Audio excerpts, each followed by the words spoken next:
को करती हो खफा दुनिया। बगैर मर्दों की तुम्हारी भीड़ है और तुम जलवा नुमा दुनिया कमाने के लिए छोड़ दी सरमोहया दुनिया कमाने के लिए। रब को करती हो खफा दुनिया कमाने के लिए।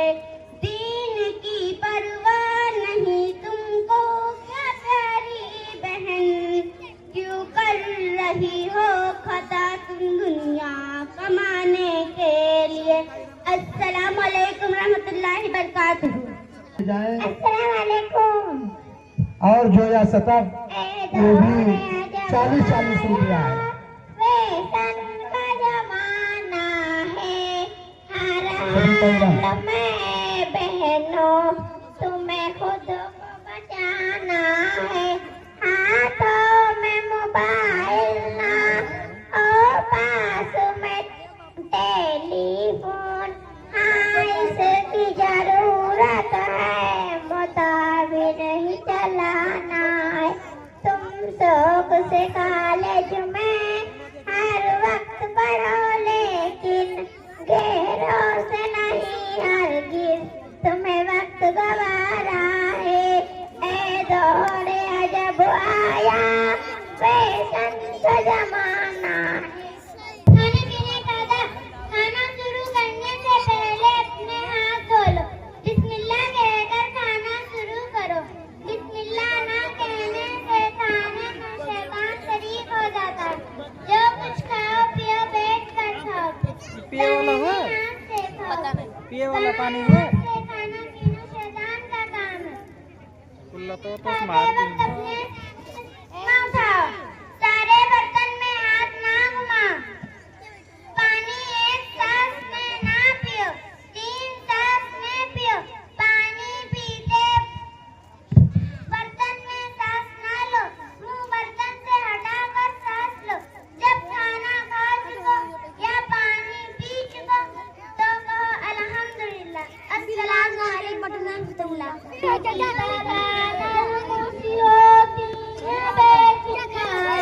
औरों का दर्द देख के रोती हैं बेटियां। बेटा तो एक घर को रोशन करे मगर दोनों घरों पे नूर लुटाती हैं बेटियां। रेशम की तरह नरम सी होती हैं बेटियां। औरों का दर्द देख के रोती हैं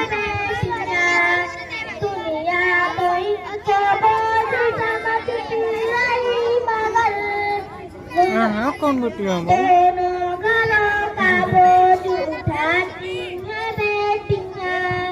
रेशम की तरह नरम सी होती हैं बेटियां।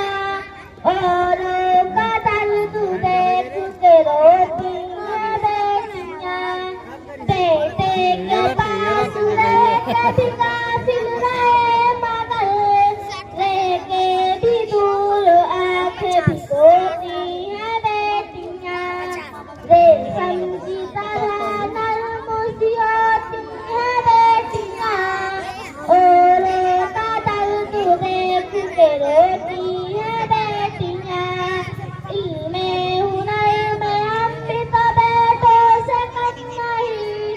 इल्मे हुनर में हम भी तो बेटों से कम नहीं।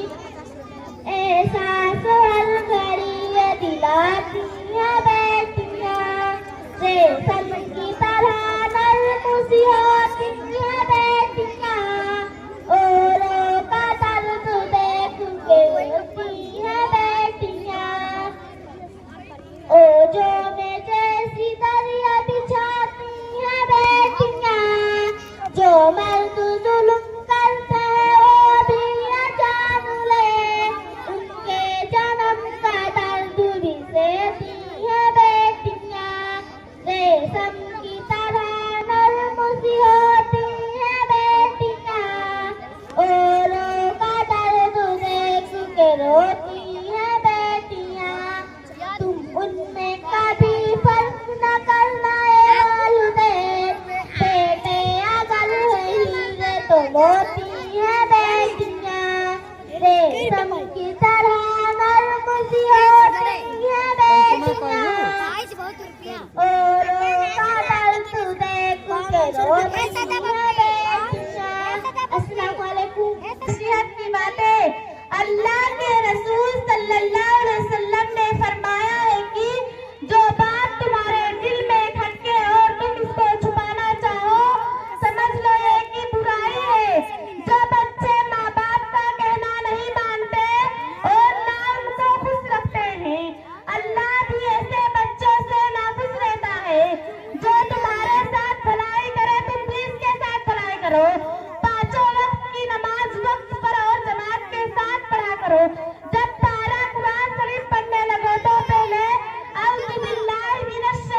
करो।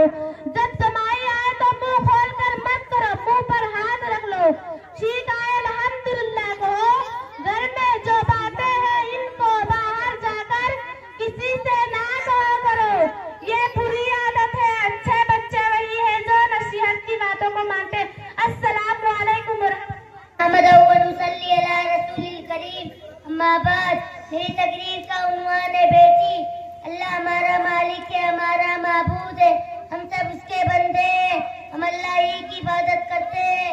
इबादत का सबसे अच्छा तरीका नमाज है। हम मस्जिद में नमाज पढ़ते हैं। अल्लाह पाक है, पाकी और सफाई को पसंद करता है। हम पाक साफ होकर मस्जिद जाते हैं। जब हम मस्जिद में दाखिल होते हैं तो पहले दाहिना पाँव अंदर रखते हैं और फिर ये दुआ पढ़ते हैं, अल्लाह मफ्ताली अबवाब रहमती का, अल्लाह मैं तेरे लिए तेरी रहमत चाहता हूँ।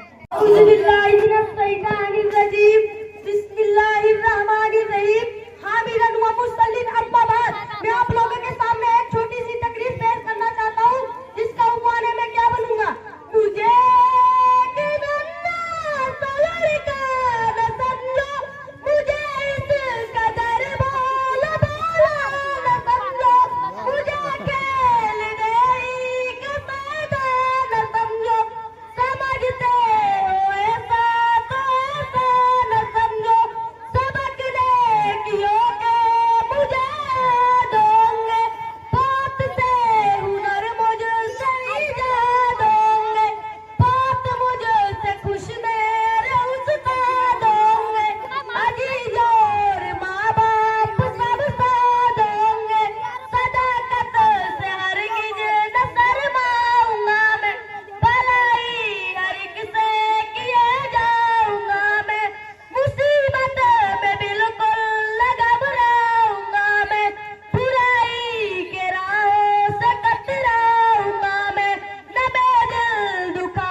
तुझे उस कौम ने पाला है आगोशे मोहब्बत में, कुचल डाला था जिसने पांव से सरताजे सरदारा।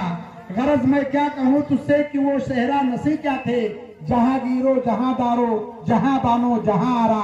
काम की बात है, अल्लाह है, उसे सबको पैदा किया, वही सबको रोजी देता है, बड़ा मेहरबान है। हम सब उसके बंदे हैं, हमें उसको हुक्म पर चलना चाहिए। प्यारे नबी हज़रत मोहम्मद मुस्तफा सल्लल्लाहु अलैहि वसल्लम अल्लाह का सच्चा रसूल है। आपने हमें अल्लाह की मर्जी बताई, हम सबको आपकी पैरवी करनी चाहिए। हज़रत मोहम्मद अल्लाह का आखिरी रसूल है, आपके बाद कोई और रसूल ना आएगा। अब अल्लाह का दीन फैलाने की जिम्मेदारी आपके मानने वालों पर है। अल्लाह के नए बंदों ने दीन फैलाने में बड़ी मेहनत की है, हमें भी दीन फैलाने की कोशिश करनी चाहिए। कुरान पाक अल्लाह की किताब है, उसमें इंसानों के लिए जिंदगी बसर करने का तरीका बताया गया कि अपनी जिंदगी कुरान पाक के मुताबिक बनानी चाहिए। तन पाक हो तो मन भी पाक रहता है।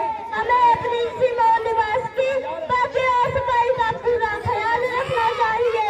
नहमदु व नसल्ली अला रसूलिल करीम, अम्मा बाद। मेरे तकरीर का उन्वान है, अबू तालिब और खदीजा का इंतकाल। घाटी की मुसीबत से रिहाई पाने के बाद हमारे हजरत के लिए बड़ी परेशानी हुई कि हजरत के चचा अबू तालिब का इंतकाल हो गया। ये अगर चीन मुसलमान नहीं होते तो फिर भी हजरत के हक तरह मददगार थे। इनकी वजह से भी मक्का वालों को इतनी इजरात नहीं होता कि आपका मक्का में रहने वाला दूसरा हो गया। तो इनसे जाहिर सारा काफी था। इसके साथ ही दूसरा आपको ये पहचाना कि आपकी वफादार और जानसार बीबी हजरत खदीजा रज़ियल्लाहु तआला अन्हा के वफात से 3 दिन बाद कज़ा के थे। उन्होंने तो अपना सब कुछ हजरत पर कुर्बान रखा था। हर मौका पे आपको तसल्ली देती थी, हिम्मत पर खाती थी, घर का सब इंतजाम दुरुस्त रखती थी, बच्चों की देखभाल करती थी। अब हजरत घर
आप जज़ाकल्लाह बे। खुदा से डर जरा ए बेनमाजी, वजू कर सर झुका ए बेनमाजी, सगो खंजीर भी है तुझसे बेहतर, न कहे उनको बुरा ए बेनमाजी। शिकम में माँ के जो तुझको न भूला, तू भूल उसको गया है बेनमाजी। अभी ये बच्ची नमाज के ऊपर तकरीर कर रही थी।